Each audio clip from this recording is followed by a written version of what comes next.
good. So, my name is Zach Fix. I'm going to be doing story mapping today. And I have a lot of handouts because since we're doing story mapping, it's got to be like a graphic, an image of some sort that kind of lists down information. And some of these things I think, well, at least I hope you will be able to apply to your English classrooms. I am going to kind of give my spin on it and how I would use this in my HS 105 class, which is World History. And it's nice because the two kind of overlap nicely, English and history, because we always think of history. You can think of it sort of as a story. You have, you know, people talk about like the height of Roman civilization or the fall of it. There's not actually an actual ending, but it's kind of a nice way to understand it. So if you look at the first one that I gave out to you guys, first, here are my goals of story mapping.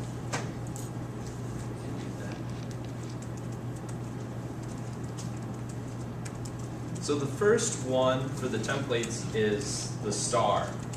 And this one was listed in the book. I thought that it was it was really basic. I feel like it would be something that would be good in an elementary classroom.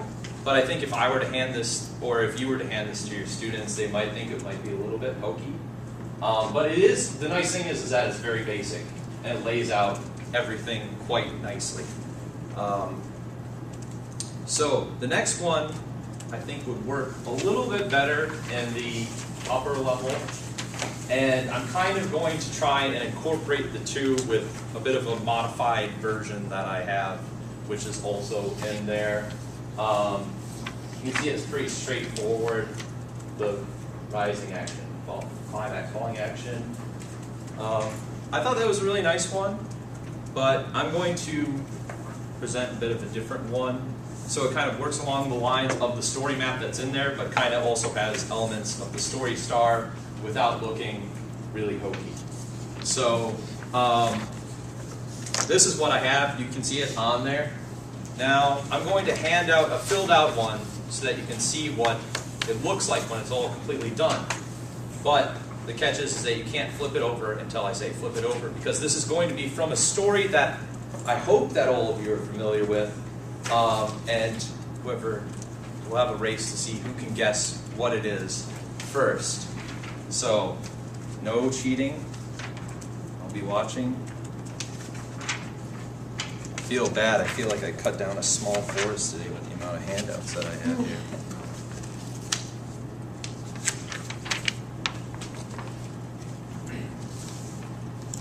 Tim, you can't answer because you already know, so you're cheating.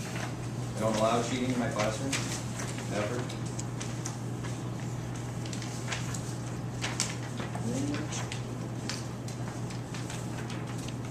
Okay, everyone got theirs? Is that the ready here?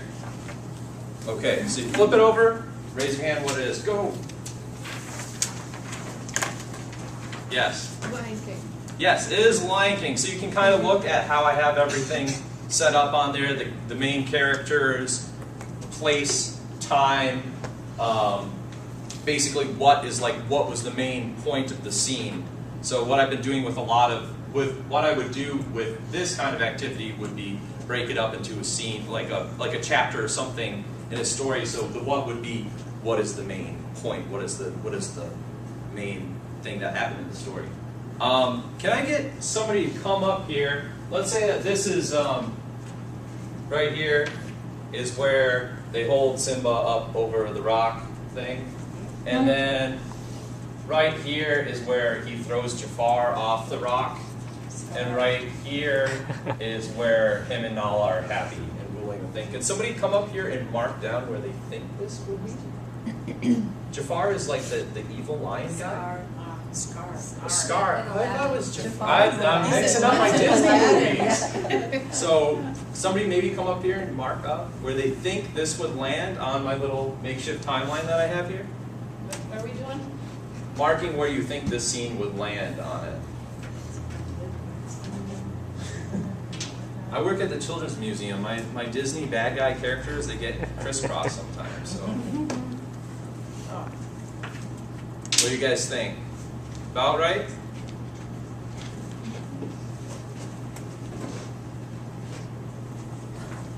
Yeah? Okay, so basically, this is going to be kind of coupled with this, but we're going to be talking about a text that most of you, oh, I forgot to show you my image. This is my image that I have. Yeah. So we're going to be talking about a text that's probably a bit different than what you are obviously all familiar with, and that would be a text that we would talk about in my my history class called the Ramayana. Has anyone heard of it? Can you tell us what it's about a little? No, I just heard of it. No? Does anyone know? Okay, so I'll give you a little pre-reading activity here. The Ramayana is one of the most important texts in Hinduism. That and the Bhagavad Gita. Oh, I can't believe I said that correctly. But those are the two main texts that were written kind of like during the Vedic age. So it was like really, really early Indian history.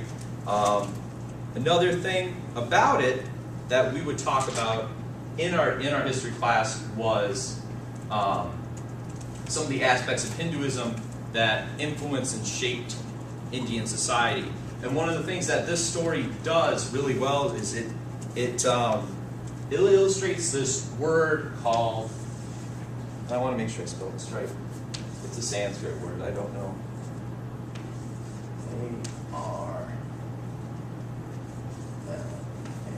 Dharma. So dharma is basically your duty, what you're supposed to do in life, no matter really if you're good or bad at it. So let's say you're like a really, really good, you're supposed to be a painter, but you're a really, really good writer. You're a bad painter, but you're a good writer. So you might have, basically with dharma, you would have to just be a bad painter. You might as well do what you're supposed to do it poorly, don't go out and try to do stuff that you're not assigned to do because of your caste, more or less. And that's one of the things that I would like us to look at. You can see there's a sample text of the Ramayana within your little packet. It should be the last one on there. So basically this is one of the things that we want to look at when we're analyzing this text, is that idea of like duty or obligation to do something. So now I'd like to have someone, it's pretty short, could someone read this aloud for us? Some of the names are a little bit tricky, but we'll work together to figure them out. The next day, a beautiful deer appeared at the stream in Panchavati. Sita was enchanted by it. Please capture that deer for me, Sita asked Rama. Lakshmana looked carefully at the creature. He told his brother, this deer is too beautiful, it is too perfect. I've never seen a deer like that before. Brother, approach it with caution. Stay with Sita, Rama told Lakshmana. I will, my lord, Lakshmana replied. No sooner had Rama taken a step toward the deer than it darted into the woods. It was taking Rama farther and farther from the hut. Then, deep in the forest, the deer paused. Rama moved closer to it. As he did so, the deer changed into the form of Marich, the demon. Lakshmana was right, cried Rama. His heart was filled with fear. He ran as fast as he could. Then he heard a voice that sounded exactly like his own cry out, Lakshmana, help me! Rama knew he had been tricked. He hoped his brother would ignore these cries. Lakshmana, sighed Sita, that is your brother, my husband. He is crying for help. You must go to him. But Rama told me not to leave your side. Sita insisted, you must help him. I cannot, replied Lakshmana. You cannot? Are you not worried for my husband's safety?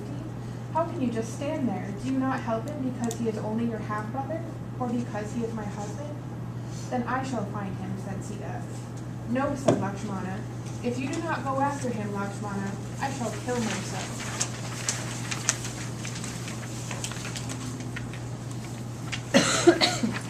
Finally, Lakshmana made his decision. Before he left, he drew a circle around the entrance to the hut. Sita, he said, do not step beyond this magical circle. Inside of it, you will be safe. Lakshmana grasped his quiver and ran in the direction of Rama's voice. From behind a tree, Ravana watched his plan unfold perfectly. In an instant, he changed himself into a sannyasi, an old wise man, clutching a begging bowl. Seeing this common sight, and knowing it was her duty to feed the poor, Sita offered the man fruit. Then Ravana noticed the magical circle. He knew that as long as she remained within the circle, he could not get her. He had to get Sita outside of it. "Take this offering," said Sita. "I am a sannyasi. I cannot enter your home. To accept your gracious offering, you must leave your home." Sita hesitated. She had always helped the poor. How could she ignore this man? Disregarding Lakshmana's warning, Sita stepped beyond the circle. Then, like a tiger springing from high grass, Ravana grabbed Sita and placed her in his chariot. Sita screamed, but it was too late. The chariot rose into the sky and sped off to Lanka. Thank you very much, and excellent job with some of those names. I'm thoroughly impressed. So now, one of the things that I would like to do with you guys would be to kind of to model this for you. So I figured we could kind of do this together. I'll put this up here, and it's going to be a little bit tricky, so bear with me because I can't see this besides what's on here. So, who are the people that we have in this story? Anyone? Yes? Sita Sita? and Rama and Lakshmana and the bad guy. Does anyone remember what the bad guy's name was? Quite fitting in there. Ravana. Yes.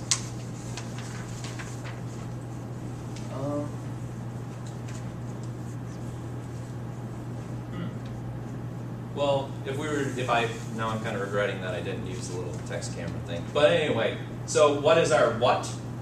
What happened in this tree? What do you think the main point of this, the most important information that was in there? Nobody listens to each other. Nobody listens to each other? Yeah, they weren't really listening to each other well. What do you think though in the plot that kind of moved the plot along? Tricked the two brothers and the wife. Yes. And then what happened to the wife? Yes. So that would be what we would put down if this was working properly for our what. When? I think we can kind of assume that this was like once upon a time. This is a story. Did anyone catch on where this was? This- Rajamati. Yes, very good. It was a forest. So then I would go together with my class and come up with a summary in our own words of what happened. And then as you saw in the last, you can see it on the bottom here, there'd be a description of an image. So coming up with an image would be part of the activity that would go on after we had filled this information out. I have a few sketches that one of my friends did. It's just ideas of what possibly you could put down. So I would model this together with my students, and then after that I would give them different segments of the Ramayana that they would then read themselves and then fill this out and generate an image. And then after that we would do something like this with each image, kind of turning it into a bit of a jigsaw activity where each student would come up, hold up their image, talk about what it is, and then slowly we would progress through until we finished the story. Because I don't think that in my classroom I would have nearly enough time to be able to give the students to be able to read this. So through doing a jigsaw puzzle like this, I think would be a way to tackle something that normally you wouldn't really have enough time to do. Another thing that I kind of played around with when I was thinking about story mapping in my classroom, if I can get this darn thing operated. Here we go. Was kind of presenting information this way when we're talking about different civilizations and what their main aspects were through images. I think doing this also as a jigsaw activity might be a good idea. Just something that I was playing around with. I don't know if you could incorporate that into an English class or not. I think right around this time I'd like to open it up for any questions or comments or anything at this time. Yes? I believe this story was in the book / movie The Little Princess. Really? Yeah, I believe. It's a really, really old story. She And lives, she went to India with her parents, and she keeps telling the girls at the orphanage this story that she's very similar to this. I haven't seen the movie. Any other questions or comments? No? Yes? Well, okay, so how would you envision using this, just for instance? For this, I would just, as like a sign, you can see there's like, a monumental piece of architecture from each society. So we would go on and I would assign them a civilization. So you can see here's Romans. We would look at political systems, religious practices, maybe come up with a few other things that they could present on their own about, and basically sort of model it after what I just showed you guys, so that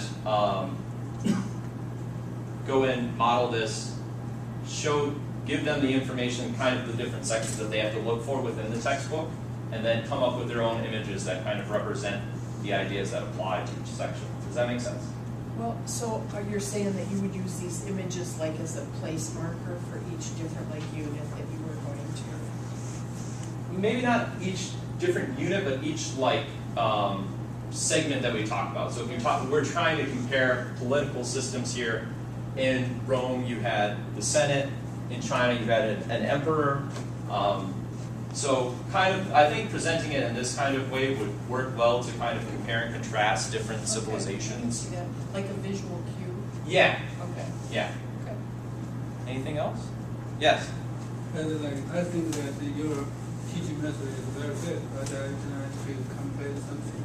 Okay. And this kind of teaching method just really use, especially very efficient in narrative writing teaching. And I'd like to say something else. That is, maybe we just offer an event. Any event occurs with the time, the place, and the who. Maybe just say five W's. Who, where, when, why, and what. Five W's and one H. How. Okay. And also I'd like to see the plot. How the plot. This story is very simple, sometimes very complicated. The plot is how is the material is of life. That is the plot sometimes very simple, though sometimes complicated, right? And also I'd like to see setting, and the setting sometimes with environment writing, description. Maybe the description maybe contribute to the theme, and also I'd like to see the morality and what we can learn from it. Okay, and let remind the students to think about it. After reading it, what can we learn from it? Okay, that is maybe Chinese teaching. That may be different. Yeah. Yeah. I just I- offer my I think I that- think your way is very good. I think that after I were to do this kind of activity, we would talk about Dharma and what they got from their writings, because you can see there's some pretty clear Very good. bits that are in there that relate directly to this, which is really, really important in Indian society. So, and also I think the theme would be something that would be good in there. So I can learn a lot from your teaching because you just show the different pictures very, very explicit to us. So it's very clear for us to see it, and the stars also, especially for the middle school students. Mhm. Yeah, it's very good. Thank you. Anything else? No? I like the idea of using the images as a pre-reading strategy, also as a way to maybe access prior knowledge before going into the story. So possibly with this with this story, I would stick to